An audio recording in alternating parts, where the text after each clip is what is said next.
Tiffany here with Years of Years, and Brad is joining us today too. And it's This Day in Disney for September 14th. And we're starting off talking about something really cool I bet you didn't know about. What's that? In 1964, in Washington, D.C., Walt Disney received the Presidential Medal of Freedom. Of course.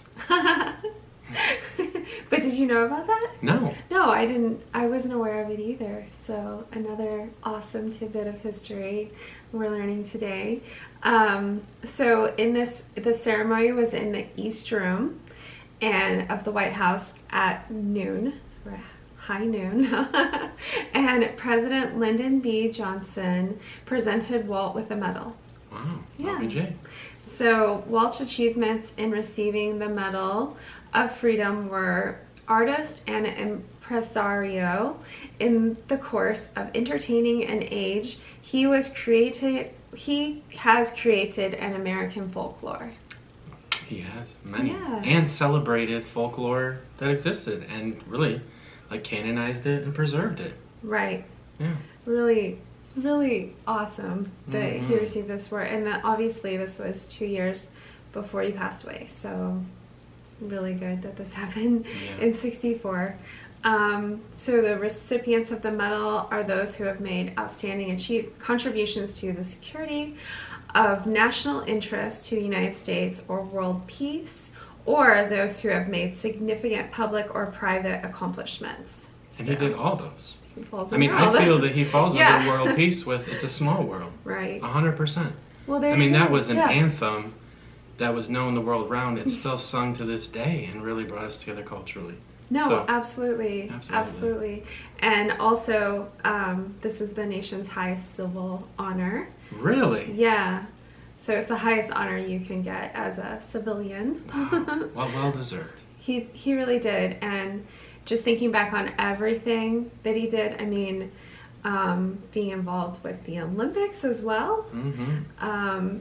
Obviously the war effort. Environmentalism, parks, with the national parks during his lifetime, and all of the focus on nature, wow. Right, all the involvement in animation and in commercials to help people be aware of fires and everything. I mean, he did so much, and all the documentaries, he cared so much about nature. And then obviously, we could go on and on, but just his concepts on Epcot and what that would have been. What it would have been. So, that could have really, I personally have a feeling that he could have affected how, infrastructure is done in cities, how cities are done, even the fact that we drive cars. He didn't want us to drive cars as much as we do, and wanted to provide more monorails in town. I'm a big fan of that. Let's do it. Let's put monorails in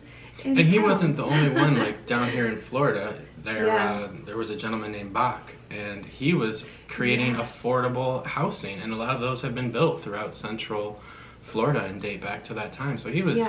There were many people that were engaged in creating affordable housing and better living. And Walt was a spearheader in of a that. creative way and an inspiring way, where everybody could have beautiful things, around them, and everyone could enjoy.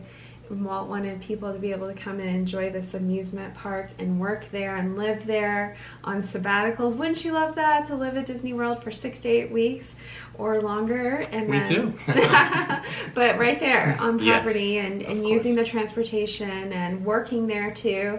It was really interesting. Yeah. Well deserved. Yes, well deserved. So that happened in 1964, and then 1980. So this is one of the sad ones, but the Mickey Mouse Revue, an audio-animatronic indoor stage show located in the Walt Disney World in Magic Kingdom right by Prince Charming's Carousel. The Fantasyland Theater closes after nearly 9 years in operation. So. Which is not sad for me at all, because Mickey's PhilharMagic is my favorite attraction. Not only is it cool in there, but the 3D, so ahead of its time and awesome. Still very very functioning this day. So yeah, love it. It's fun.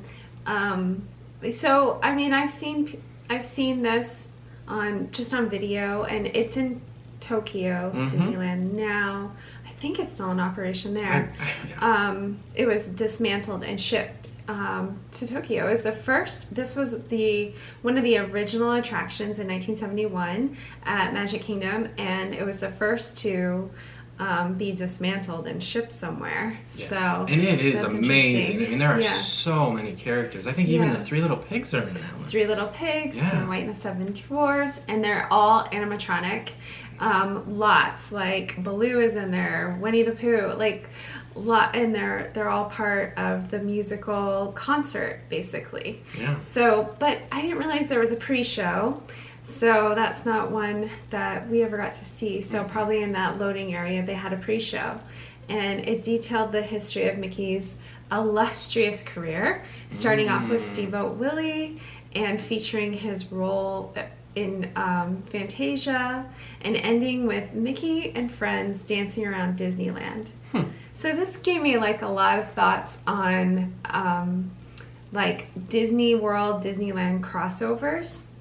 So they obviously had the characters dancing around Disneyland. You ever meet people and they're they always call it Disney World when they're at Disneyland, or Disneyland when they're at, and they're not sure where they're at because they don't go that often, and they're just not sure. Maybe they went as kids, and I'm wondering if these kind of little things kind of confused them, where they were at as a kid or whatnot. In the Magic Kingdom is very similar. I mean, it's similar to Disneyland from a child's perspective. So, but anyway, they had that in the pre-show. That was the ending of it. And so then once you were in the theater, you were part of this big medley concert with all these animatronics, and they sing Hi Ho, Whistle While You Work, When You Wish Upon a Star, and Hi Diddly Dee, much more. It was really cute. It must have been amazing. Yeah, and then I noticed in some of the comments when I was rewatching it today that people were like, oh, this scared me as a child. Yeah. There's, with animatronics, you never know. Yeah. The older ones. It happens. So that's okay. But this was cool. We wish we could have seen it, but you love PhilharMagic. And we will one day see it when we go to Tokyo. Yeah, and just so you know, this was actually replaced first by Magic Journeys in 1982 to 1993, and then Legend of the Lion King from July 8th, 1994 to 2002, and then Mickey, PhilharMagic in 2003. Wow. PhilharMagic. Love it. Yeah. So I'm sure we'll They've talk used about that building those. quite a bit.